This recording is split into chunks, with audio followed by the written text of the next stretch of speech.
Muito obrigado, Sr. Presidente. Doutor, muito obrigado pelos esclarecimentos que prestou até agora. Agradecer-lhe a paciência e, principalmente, eu julgo que a primeira lição que já pode tirar de todo este processo é que nunca deve aceitar receber e-mails em CC e, a partir de agora, apenas em BCC. Porque se não fosse essa circunstância, nós não o teríamos sabido da sua presença neste processo e, portanto, não teria sido chamado aqui a prestar-nos a solução.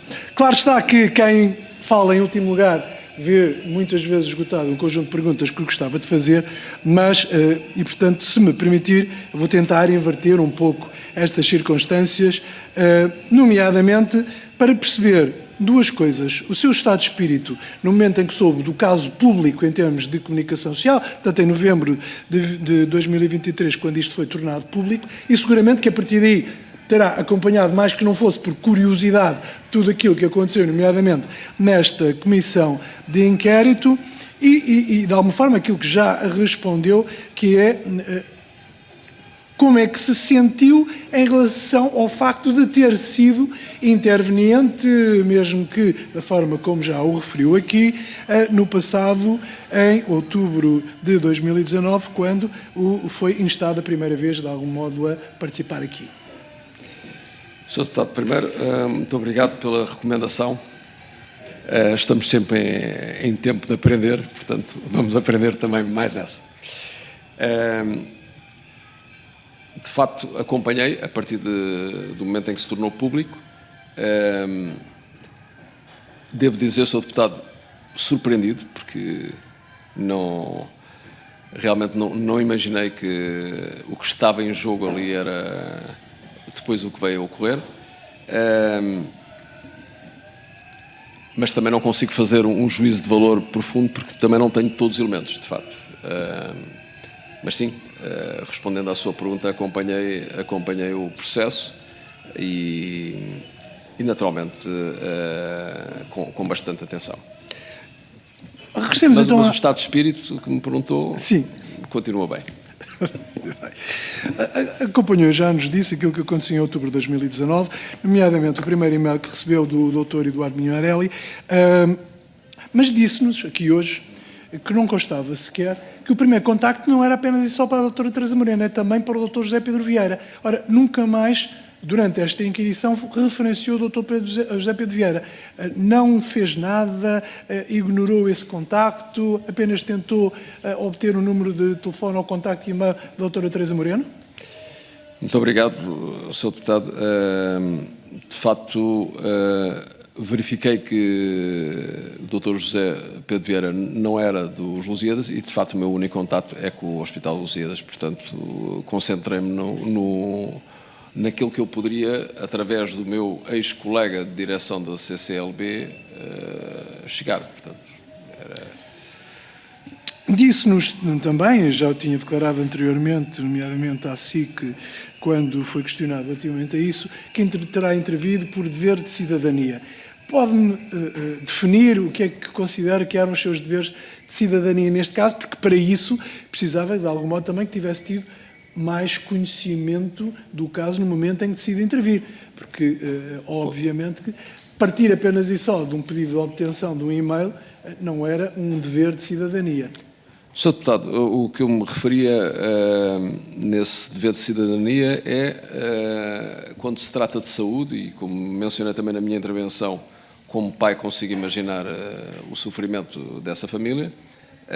Quando se trata de saúde, queremos sempre ajudar as pessoas que conhecemos. Portanto, é um pouco essa a leitura que eu faço do dever de cidadania, que faria para outras pessoas conhecidas que me solicitassem o mesmo pedido de outra forma.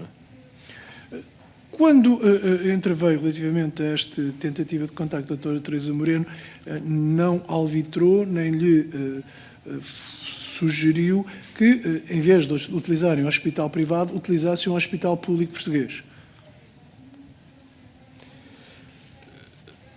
Sr. Deputado, eu não sabia qual era o objetivo. Sabia que queriam ter o contacto. Agora, para o que é que iriam fazer com o contacto, eu não saberia. Portanto, limite-me a apoiar ou chegar ao contacto de uma médica do Hospital Privado de Lusíadas.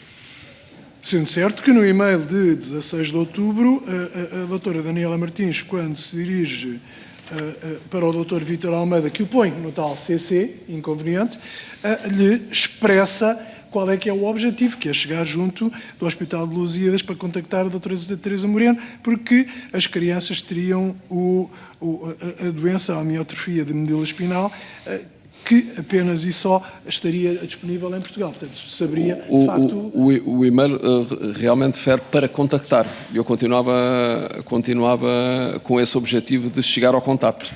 Mas o contacto seguramente que era para alguma coisa, para uma consulta. Naturalmente, percebi que era um assunto grave de saúde. E, portanto, no meio de tudo isto, Soutor, a sua intervenção,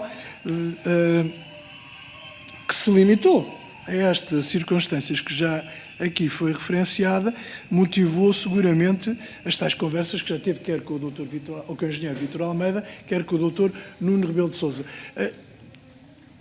Sendo um assunto tão grave das crianças, não seria natural, depois de alguma forma, também ter sido excluída ou ter sido pedido a escusa da continuação da sua intervenção, não suscitou nessa altura curiosidade, junto destes intervenientes, saber o que é que teria acontecido perante uma doença tão grave?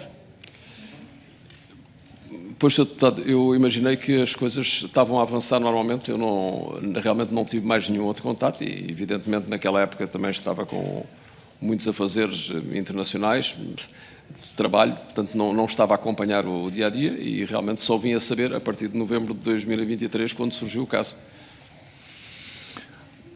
Eu, de facto, de todos nós já tentamos concluir que a sua intervenção, e eu porventura também, a sua intervenção se limitou a este e-mail infeliz. Mas, olhando para todo até o seu percurso, que é notável e prolongado, houve aqui múltiplas intervenções na área da saúde, julgo saber. Seria normal até que tivesse contacto nesta corrente, que de algum modo já aqui foi referenciada, entre os interesses de uma empresa no Brasil, nomeadamente a seguradora, os interesses do Hospital de Lusíadas, e aliás já nos demonstrou também que está bastante bem informado relativamente ao histórico do Hospital de Lusíadas, porque já nos deu conta das duas alienações que ela foi objeto para pelo espaço. O doutor, nestes processos, também nunca interviu em rigorosamente nada. Sr. Deputado, em rigorosamente nada, como membro dos órgãos diretivos da Câmara de Comércio e Indústria Luso-Brasileira, acompanhamos todos os investimentos de empresas brasileiras em Portugal, como acompanhamos os investimentos das empresas portuguesas no Brasil. E é nesse contexto que eu acompanhei o processo do Lusíadas. Sendo certo que o último não foi uma transação do Brasil, foi para a França, não é? Sim, isto é de conhecimento público, não é? Que saiu nos jornais, mas concretamente outros investimentos de outras grandes empresas brasileiras que vieram para Portugal, que também acompanhamos. E, portanto, podemos restringir nesta medida aquilo que já nos definiu, o que são os deveres de cidadania também, que seriam essas as motivações de quem o contactou e não outra razão qualquer. Imaginei que estavam com o dever de cidadania, sim. Ou seja, quando o Dr. Eduardo Minhorelli, por sua vez, já vinha com um contacto do Dr. Nuno Rebelo de Sousa, tudo isto lhe suscitou apenas e só uma dimensão de intervenção pessoal, de solidariedade, de contacto para resolver um problema que alguém tinha, mesmo de alguém que o doutor não conhecia, que o Dr. Eduardo Minhorelli só conhecia o Dr. Nuno Rebelo de Sousa porventura, e, portanto, foi tudo uma corrente de solidariedade que se criou aqui. Eu diria que é de solidariedade, de humanidade, sim.